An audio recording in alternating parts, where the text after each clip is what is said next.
కానీ ఈ సమయంలోనే ఒక అర్ధరాత్రి భారతదేశం సంబంధించిన వాళ్ళు మా మీద దాడి చేశారు ఉగ్రవాదులు. పిరికి పందుల లెక్క మా మీద దాడి చేశారు. అంటే అర్ధరాత్రి చేయడాన్ని ఉగ్రవాద సంస్థలు తప్పుపడతా ఉన్నాయి. ఈ విషయాన్ని ఎలా చూస్తారు? అంటే భారతదేశాన్ని తప్పు చేసే చూయించే ప్రయత్నాలు చేస్తా ఉన్నాయి. రే మీరు యాక్చువల్లీ మీకు అసలు మతం లేదు, మీకు మానత్వం లేదు. మీరు వచ్చి ఎప్పుడు ఇన్నోసెంట్ వాళ్ళకు కొట్టినారు. అక్షర్ధామ్ టెంపుల్ దగ్గర నుంచి యూరి కానీ, పుల్వామా కానీ, పహల్గామ్ కానీ, బాంబే అటాక్ కానీ అన్ని లంగా దొంగ పనులు మీరే చేసినారు. స్ట్రాటజికల్గా మేము రావాలి, మేము చెప్పినాం. 22nd ఏ రోజు నువ్వు అటాక్ చేసినావా, నెక్స్ట్ డేనే ప్రధానమంత్రి చెప్పేసినాడు మిఠీ మే మిలా దేంగే, మీకు ఇడవం. దాని తర్వాత ఎందుకు టైం ఇచ్చినాం? ఎన్ఐఏకి ఇన్వెస్టిగేషన్కి వేసినాం. ఇన్వెస్టిగేషన్ రిపోర్ట్లో ఏమొచ్చింది?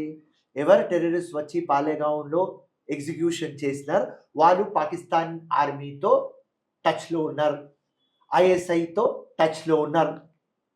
లోకంకి చెప్పినాం ఈ టెర్రరిస్ట్ వెనుక పాకిస్తాన్ ఆర్మీ ఉన్నది, ఈ టెర్రరిస్ట్ వెనుక ఐఎస్ఐ ఉన్నది. ఈ పాకిస్తాన్కి ఏం పని పాట లేదు, ఈ లంగ దొంగ పనులు చేస్తారు. 15 days మనం ఆగినాం, ఆగి చెప్పినాం పాకిస్తాన్కి ఏదైనా మీరు చర్య తీసుకోవాలి. వాళ్ళు పట్టుకొని ఇవ్వాలి కదా టెర్రరిస్ట్ మనకు, కానీ వాళ్ళు ఇవ్వలేదు. లోకంకి మొత్తం చూపించినాం. అండ్ ఇలా ఏమైంది? మొత్తం లోకంలో 2 కంట్రీలకు ఇడిసేసి China, Turkey, total world countries, peace loving countries, all tall leaders అందరూ ఇండియాతో ఉన్నారు. అండ్ ఒక బ్యూటిఫుల్ పని ఇంకా చేసినాం. సర్జికల్ స్ట్రైక్ చేస్తే 100 మంది అడిగినాం ఎక్కడ స్ట్రైక్ అయింది, ఎక్కడ స్ట్రైక్ అయింది, ఎట్లా స్ట్రైక్ అయింది. ఇప్పుడు ఇవాళ నిన్న స్ట్రైక్ చేసినాం, డ్రోన్తో కెమెరాలు విడిచినాం, మొత్తం వీడియోగ్రఫీ తీసుకొని ఇలా మొత్తం లోకంకి చూపిస్తున్నాం. అదే భారతదేశంలో ఏమంటున్నారంటే ఏదైతే దాడి జరిగినప్పుడు అరే యుద్ధం చేయాలి వాళ్ళ మీద, మనం మాట్లాడద్దు, వాళ్ళతో మాట్లాడేది ఏం లేదు, ఇక యుద్ధం చేయాలి అని యావత్ భారతదేశం అంది. కానీ ప్రధాని నరేంద్ర మోడీ గారు లేదు, ప్లాన్ చేసి 15 రోజుల తర్వాత సర్జికల్ స్ట్రైకే చేయడాన్ని ఎలా చూస్తా ఉన్నారు? అంటే యుద్ధం చేయాలని ఆశించిన ఇది స్టార్టింగ్ ఇది ట్రయల్ అంటారా? ఇది స్టార్టింగ్. ఇప్పుడు పాకిస్తాన్ మనకు గెలికితే 10 days పాకిస్తాన్కి ఫినిష్ చేస్తాం. ఇప్పుడు నా సజెషన్ ఏమంటే ఇండియన్ గవర్నమెంట్కి కానీ ప్రధానమంత్రికి కానీ మీరు చేసింది జబర్దస్త్ పని. ఇలా మన స్టాండ్ స్ట్రాంగ్గా ఉన్నది.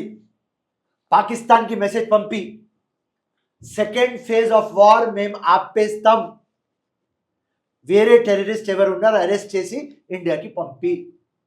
మీరు ఓకేనా ఈ మాటలకి? కాంగ్రెస్ పార్టీ నాయకులుగా మాట్లాడడానికి ఓకే అంటే తీసుకోగలుగుతారా? ఏది అంటే మీరు జబర్దస్త్ నరేంద్ర మోడీ గారు చేసిన పని జబర్దస్త్ అని చెప్తా ఉన్నారు కదా? చెప్తా, ఎందుకంటే ఆయన మనకు ప్రధానమంత్రి. ఈ ఇష్యూలో నో పాలిటిక్స్. రాహుల్ గాంధీ కానీ, ఖర్గేజీ కానీ, ప్రియాంకమ్మ కానీ, సోనియామ్మ కానీ ఒకటే స్టాండ్ మీద ఉన్నాం.